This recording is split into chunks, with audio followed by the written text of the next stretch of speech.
Sur le Côte d'Ivoire, fiers artisans de ta grandeur, tous rassemblés et pour ta gloire, te bâtiront dans le bonheur. Chers Ivoiriens, le pays nous appelle, si nous avons dans la paix ramener la liberté, notre devoir sera d'être modèle de l'espérance promise à l'humanité, en forgeant unis dans la foi nouvelle, la patrie de la vraie fraternité.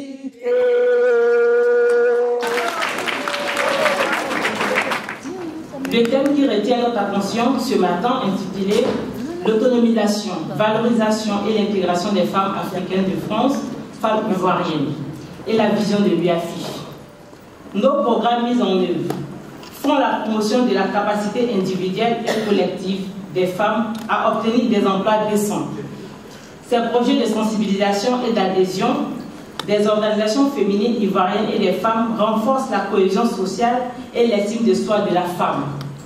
Ces projets de l'année 2017-2019 sont définis dans son plan d'action présenté en mai 2017 à l'ambassade de Côte d'Ivoire. Les grands axes sont entre autres l'accès à l'entrepreneuriat, la préparation d'un code de la famille, la mise en place d'un fonds social. Célèbre, viens chérie, papa chérie, regarde dans ceci son son. Son nom est devenu célèbre comme un son. Oh. Fais-nous danser encore. Brésil, ton nom est devenu célèbre. À cause de quoi même ton nom est devenu célèbre. À cause de ton intelligence, ton nom est devenu célèbre. À cause de ta beauté, ton nom est devenu célèbre. Brésil, ton nom est devenu célèbre. Brésil, ton nom est devenu célèbre.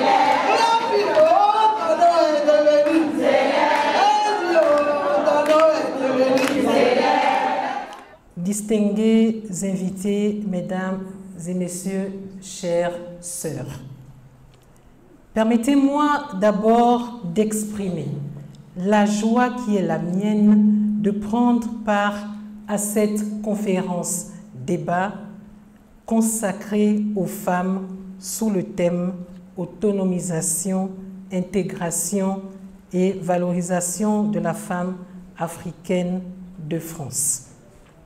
Sujet d'importance s'il en est. Ainsi, en tant que femme africaine autonomisée, je ne pouvais que souscrire à cette initiative louable. Je voudrais m'appesantir sur ce que je vous ai dit tout à l'heure, la formation et l'entrepreneuriat et la vie en association. Parce que pour moi, ces trois facteurs qui me paraissent importants, incontournables, restent des outils indispensables pour l'autonomisation des femmes en France. C'est des femmes africaines en France, bien sûr. Cette autonomisation qui ne peut être portée que par une éducation et une formation de qualité permettra aux femmes alors instruites et conscientes de tout le potentiel qui est le leur et des opportunités que leur offre la société de consolider leur statut d'agent économique incontournable. Nous sommes des agents économiques incontournables. Alors, femmes africaines de France, profitant du privilège que vous avez d'acquérir les connaissances nouvelles ici en France. Il importe de tout mettre en œuvre pour que vos capacités et votre désir d'entreprendre restent un atout indéniable pour votre autonomisation. Alors notre destin, nous les femmes, est entre nos mains, à nous de le bâtir au quotidien, et je vous remercie. Dans nos traditions en Afrique, la femme est armée d'aiguilles. Quel est le symbole de l'aiguille? L'aiguille permet de tisser et de renforcer les relations et les liens. Et donc, j'ai voulu leur rappeler cela en leur disant de s'organiser, se mettre au-dessus des ethnies, des régions, des religions, des partis politiques, pour se mettre ensemble. Parce qu'elles sont là pour tisser les liens et les renforcer, là où souvent les hommes ont tendance à les distancer, à créer des problèmes. Ce sont nos mères, du plus grand au plus petit des hommes, nous avons tous séjourné dans le ventre d'une femme. Elles nous ont tout appris, à marcher, à parler, à manger, et donc elles ont un véritable pouvoir. Je dis oui, je suis impressionnée par tout ce qui a été fait par l'UAFIF avec sa présidente, Mme Carole Sani, et son adorable équipe. Moi, je les soutiens parce que c'est une très belle initiative. Donc bonjour, donc je me présente, Madjoula Aïdara Diaby.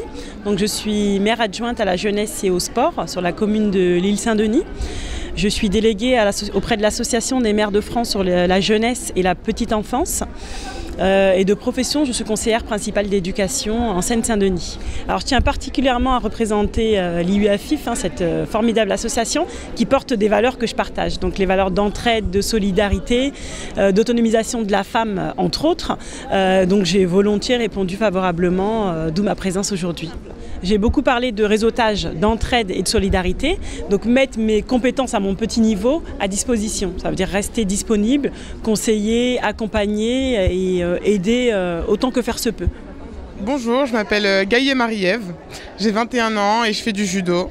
J'ai fait championne de France 2016 et la même année je fais championne d'Europe junior. En 2017 je fais 3e au championnat d'Europe senior.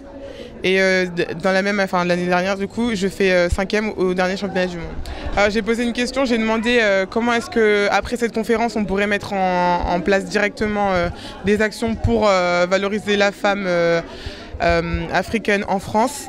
Et du coup, la réponse a été via s'inscrire sur les mails, communiquer directement avec les personnes qui sont présentes et pouvoir échanger avec eux et pouvoir mettre en place ce qu'on peut à notre échelle. Voilà. Je suis Odile Bidi, épouse Moussala. Et donc, je suis gérante de société. Je gère la société Yatali, la SRL Yatali, donc, qui est située dans le 18e, 43 rue de Deauville. Le témoignage à mes sœurs, c'est de les encourager, surtout et leur dire qu'elles persévèrent. Que quand on a une vision et qu'on croit en ce qu'on fait, il faut travailler dur. Il faut surtout persévérer. Déjà, pour nous, il est très important de joindre l'acte à toutes les paroles que nous avons données. On a parlé de mutualisation. Donc, il faut garder le contact et se positionner très prochainement sur une nouvelle action pour fédérer. Parce que là, il y a un engouement qui a été créé et il est très important que cet engouement ne se transforme pas en déception. Donc, nous allons être en contact avec la présidente, avec toutes les intervenantes qui ont été là pour voir quelles sont les actions qui vont être mises en place dans les semaines et les mois à venir. Il faut donc continuer à se battre. Il faut continuer à aller plus loin. Et ce n'est qu'ensemble, on l'a dit tout à l'heure, il faut mutualiser les efforts. Il faut absolument se mettre ensemble. Et ce n'est qu'ensemble qu'on mènera les différents combats. Les droits des femmes, vous savez, ont été reconnus très tardivement. Dans le monde entier, ce n'est pas propre à l'Afrique. Donc ces droits-là, c'est nous-mêmes qui devons les porter il n'y a que nous-mêmes d'abord, les actrices principales. Je dis souvent, nous ne sommes pas en opposition avec les hommes, non. C'est main dans la main que nous allons avancer pour la cause humaine. Il faut pas aller dans tous les sens. Il faut, dans toute initiative, dans tout combat, il faut toujours un leader. Et je pense que le leader, nous l'avons trouvé, c'est cette association. Il faut vraiment la soutenir. Je voudrais dire à mes sœurs ivoiriennes, soutenez l'association. Ce n'est qu'en réseautage, en étant dans une structure, je vais me répéter, une structure bien structurée, que vous allez réussir. Et ça s'adresse non seulement aux femmes ivoiriennes, mais aux femmes africaines que nous sommes. Elles mettent en valeur les femmes africaines, notamment les femmes ivoiriennes. Donc forcément, pendant leurs événements, vous avez la possibilité de nous approcher. Sinon, autrement, vous pouvez consulter notre site internet pour ce qui est d'Atijari sur www.atijariwafabank.net et pour ce qui est de la cible, www.cible.ci. Apporter des solutions dans quel sens? Parce qu'on a remarqué que notre communauté était friande de retour au pays. Mais retourner au pays avec quoi? Alors des projets, soit, ou même à l'idée d'avoir un pied-à-terre, ou même investir dans son pays d'origine, ou même par élan patriotique, donner un coup de main à la famille, on les soutient dans toutes ces démarches-là. Concrètement, c'est quoi? Il y a la CIB. Donc, étant représentante de la CIB au sein du groupe Atijari Wafa Bank, les solutions qu'on propose à notre communauté, déjà, c'est la banque au quotidien. Disposer d'un support de compte, faire ces transactions vers le pays, ne serait-ce que pour aller pendant les séjours. Plus besoin de tracasserie, de liquidité. Vous faites vos versements sur le compte ici. Arrivez là-bas, vous en disposez à Essian, comme vous voulez. Quand vous voulez, le réseau est assez dense, tout le monde connaît la cible. Pour ce qui est d'Atijari également, nous avons une belle couverture, que ce soit en Île-de-France ou même partout en France, et je dirais même en Europe. C'est aussi ça notre force, la proximité avec les clients. Hormis cela, je dis toujours, c'est bien de se projeter dans la vie. C'est ce qui fait notre force, mais à un moment donné, il y a la petite fin qui est là. Et cette fin-là, c'est le chemin critique et fatidique de tout le monde. On va tous passer par là. C'est la mort. Donc nous avons également une solution. En cas de décès, il y a le rapatriement de corps qui est pris en charge, le billet d'avion d'une personne qui accompagne la dépouille dans son pays d'origine. Il y a également un capital décès qui est reversé aux bénéficiaires. Donc pour vous donner une idée, nos communautés cibles phares, ce sont la communauté ivoirienne dont je suis originaire, les Sénégalais, les Maliens, les Tunisiens et les Marocains. Ici en France, toutes nos agences sont à votre disposition pour justement vous soutenir dans tous vos projets, que ce soit pour le retour ou votre vie au quotidien et l'accompagnement du point de vue financier comme bancaire. Je dis que la cible au service de la diaspora ivoirienne à travers le dense réseau de Atijari Wafa Bank Europe. Et ensemble, nous réussirons. Vous pouvez compter sur nous parce que vous comptez pour nous. Je m'appelle Fofana Foussata. Bon, je suis venue représenter le produit Patricia Régnier. C'est pour les peaux noires et métissées. C'est des crèmes qui vont unifier le teint, qui enlèvent les taches et qui réparent la peau des femmes qui ont déjà utilisé des produits agressifs. Donc c'est pour vraiment unifier le teint, sans agresser, sans décaper la peau. C'est des produits naturels à base de plantes. Et voilà, on a fait des dons pour pouvoir valoriser aussi la peau noire, juste pour ne pas décaper la peau. Nous, on est contre ça. C'est juste pour unifier et donner de l'éclat à la peau black. Voilà, la peau noire, pour qu'elle soit bien unifiée. Ce n'est pas d'éclaircir la peau noire qui met en valeur, non. Il faut juste garder son teint, pour avoir des bons produits, pour pouvoir bien les mettre en valeur. Parce qu'on a vu que les femmes utilisent des produits pour décaper la peau. Elles prennent des produits pour agresser, on voit que le teint n'est pas unifié, il y a des taches partout. Et c'est par rapport à ça qu'on a créé ce produit-là, pour pouvoir les aider à bien unifier le teint, sans les agresser. Et vous avez commencé depuis quand? Est-ce que ça marche? Oui, ça fait 10 ans que la marque elle existe. Donc la preuve, on est toujours là. C'est pour dire à nos femmes africaines qu'on n'a pas besoin d'être clair pour se mettre en valeur. C'est juste pour unifier. Et c'est des produits sans hydroquinone, à préciser. Je voulais remercier la marque Pâtisserie Régnier parce que pour ce don qu'ils ont fait à l'UAFIF en offrant des présents pour les différents panélistes et de dire que bientôt il y aura un partenariat avec la marque Pâtisserie Régnier, que les femmes peuvent venir vraiment s'offrir cette crème qui est là pour ne pas se décaper la peau, pour ne pas s'éclaircir la peau, juste pour unifier la peau. Merci. Allons enfants de la patrie, le jour de gloire est arrivé. Contre nous de la tyrannie,